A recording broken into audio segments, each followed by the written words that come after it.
Si Malakas in Maganda. When the world first began, there was no land, only the sea in the sky, and between them was a huge bird.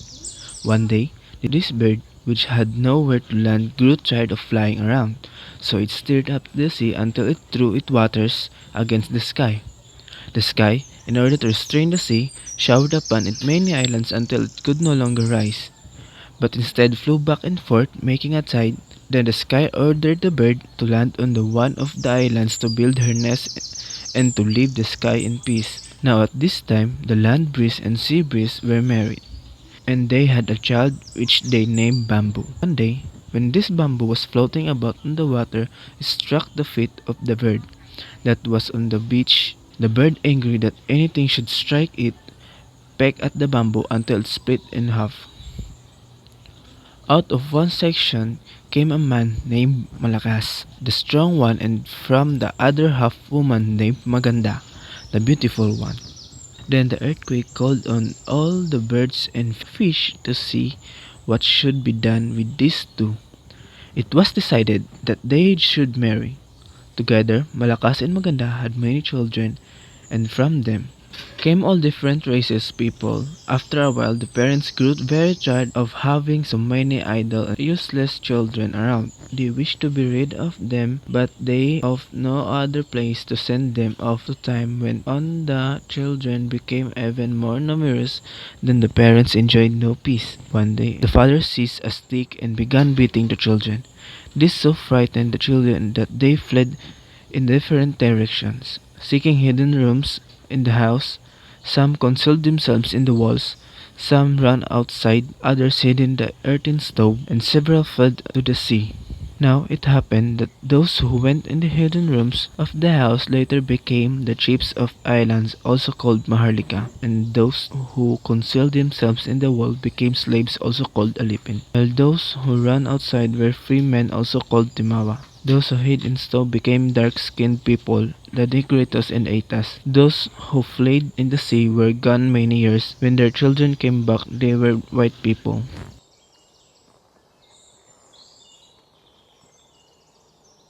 Bathala.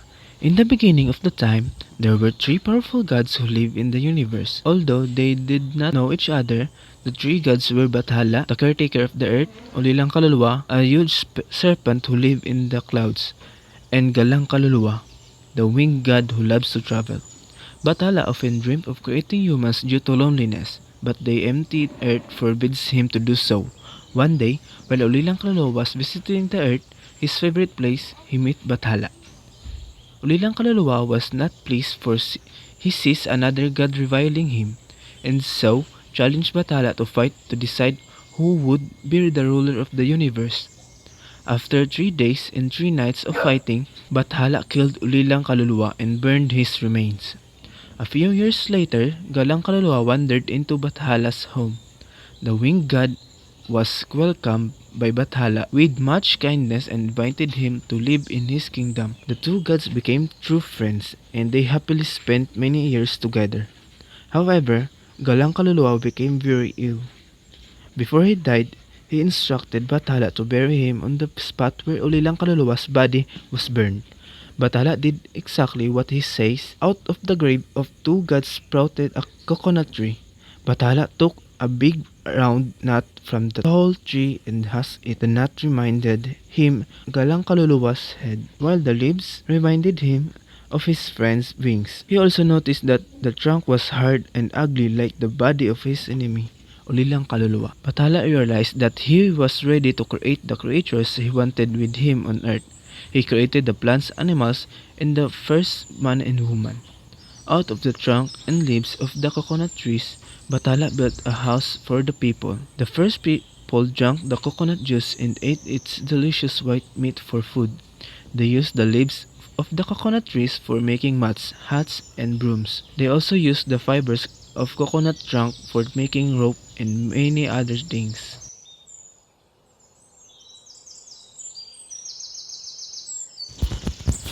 Bakunawa and the Seven Moons. Long ago, there were 7 moons in the sky. Each of the moons embodies of a lunar deity. One night, Bakunawa saw the beauty of the moons. Captivated by their beauty, he wanted to possess them, so the Bakunawa rose from his domain and flew to devour the moons. Inordinately proud of his feat, he slunk back down to his watery domain. Unfortunately, he soon realized the moon inside him was melting away like candle wax. He wants to take the moon that would last. Bakunawa rose into the sky and the next night and swallowed another moon. But this one too melted away.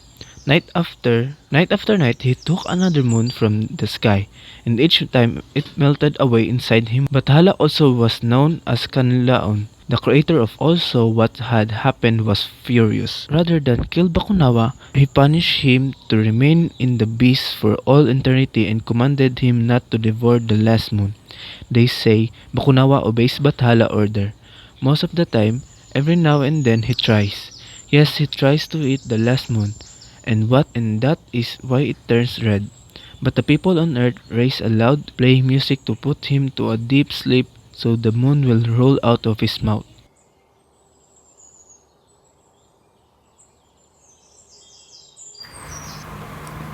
The Legend of the Rose is a story of the love and life, a love that never dies, and the story of a power that when used for the wrong reason can make one cold and evil.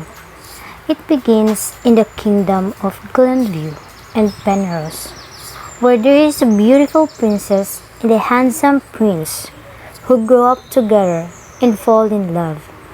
In another kingdom not so far away, a poor young servant is approached by a stranger who offers him anything his heart desires.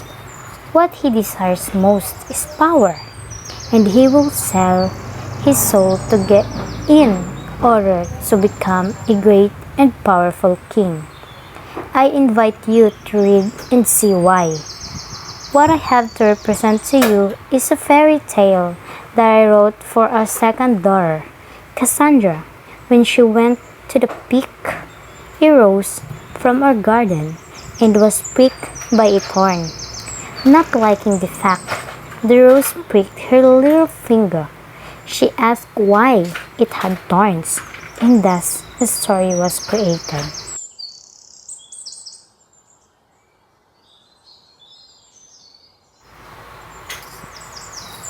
A long time ago, there was a king who ruled a rich, prosperous island and had all the things a king could ever ask for: the power, the wealth, and all the delicious foods one could only imagine. The king's name was King Barabbas. King Barabbas is a rude king and overweight, indulging himself to all the foods available. Hesitant to share to anyone, and his castle is starving to become filthy. He would spend most of his time sitting and eating with his bare hands. As he eats, he drips food on the floor and smiles mockingly at the people around him, especially his servants. People in the kingdom would approach with requests for his help, but he would always refuse. As he neglected his kingdom, people started to complain and starve. After some time, an old hunchback woman showed up at the castle, begging for food while the king was eating. The old lady asked for food as she was starving. "Go away, I don't have anything to give. Can't you see I'm eating?" said the irritated king. "Please, my king, beg for the old man. I'm asking for anything you could give me as I am so hungry. Even a little piece of bread or fruit would do. Get out at once. You disgust me." The king belittled the old beggar. The old woman stood up straight, casting aside her stout posture. "I've heard much about you and how your kingdom is suffering." The tone of her voice had changed. It was no longer the voice of a weak old man. I asked for help, and you showed me a way. You have a lot for yourself. But when I only asked for a little food, you belittled me. You are selfish. No one loves you, and no one will remember you when you are gone. And the beggar disappeared. After a few more days, the king slowly weakened and became sick. No one knows what's wrong with him. He got weaker and weaker and lost much weight. He looked older than his age. Soon after that, the king died. As unfortunate and unexpected as it was, no one cried and nobody showed up at the king's burial. He died alone. And where the king was buried, his people noticed a strange plant growing, a plant they had never seen before. The plant soon grew into a tree which bore rounded fruits that turned into bluish winners. People also noticed that the fruit seemed to have a crown as it develops, which reminded them of their selfish, arrogant king. The flesh of the fruit tasted a bit sour, just like the sour personality of the king towards them. The people learned to eat the fruit, which helped them with starvation. And because the tree was from the grave of their king Barabbas and it has crown just like their king, they named the tree after him Barabbas, which is time they called Bayabas.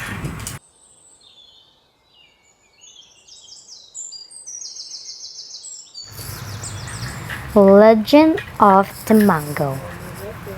There was a lovely young lady named Maria. Her mother was Minda, who was very lovely and sweet, just like her daughter. However, Maria's father, named Mang Ado, was a very cruel man. He wanted Maria to marry a rich young man named Pedro, just like himself. But Maria was already in love with a handsome and kind young boy named Julio. He was good and honorable. Maria and Julio has been engaged secretly. Maria hated Pedro because he was arrogant like just her father. Maria locked herself in her room and did not speak with anyone that day. She didn't eat, sleep, and drink. If she couldn't marry Julio, she'd rather die. One day, Maria heard her beloved's deed. Dad, she was torn. She wanted to die also. She wrote a letter and put it under her pillow, went out of the house through her open window. Minda went to her room, but Maria was gone. She was rushing to go to the guest room and said Maria was gone, and she cried. Minda found the letter on Maria's room. It was addressed to Mang Ado. They found Maria beside a stream, embracing the dead body of her lover, Julio. When Mang Ado read the letter and fell asleep, he had a dream. Mang Ado woke up. He didn't notice himself walking towards the stream where Julio dead. He saw a tree. Tree had grown in the middle of the night, and its fruit was heart-shaped and golden. Mang Ado picked up a fruit and brought it inside the house. He showed the fruit to Minda. When Minda held the fruit, it seemed to grow warm and to beat just like Maria's heart. Both parents started to cry. They realized that it was Maria went to the area where her lover died. The fruit was so good to eat and very nutritious too. It was called the mango after Mang Aldo. It reminded that never to break their children's heart.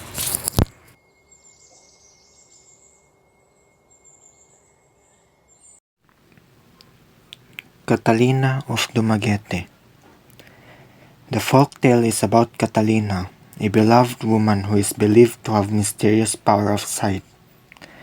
One day, pirates came who pillaged and enslaved women and killed the men. One of those who were captured was Catalina.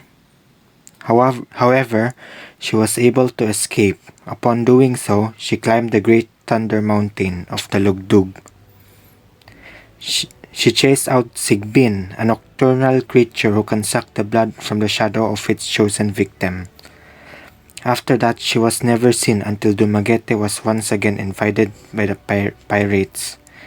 But this time, she came down the mountain, carrying a beehive where thousands of fierce little men swarmed out, wielding deadly spears. And there she climbed up the mountain, never to be seen again. The folktale shows that Dumaguete was also invaded by pirates long ago.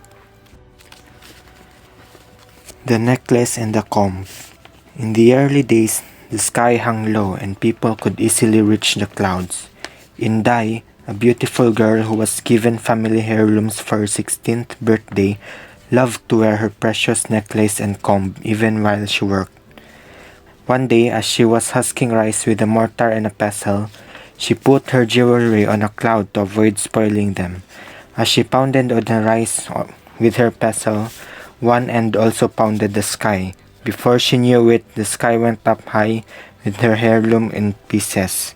In time, her comb became the quarter moon, and the beads of her necklace became the stars. The folktale shows that even Filipinos had heirlooms that were passed down by their family. The Man with the Coconuts. The folktale is about a man who gathered his coconuts and loaded it to his horse. He asked the boy how long it would take for him to go home. The boy said, "If you go slowly, you will arrive very soon, but if you go fast, it will take you all day." And the man found it strange, so he hurried his horse, and every time he does this, the coconut would fall. He was able to reach home when it was already night time. The folktale shows that Filipinos had to be patient and not rush things to complete their duties.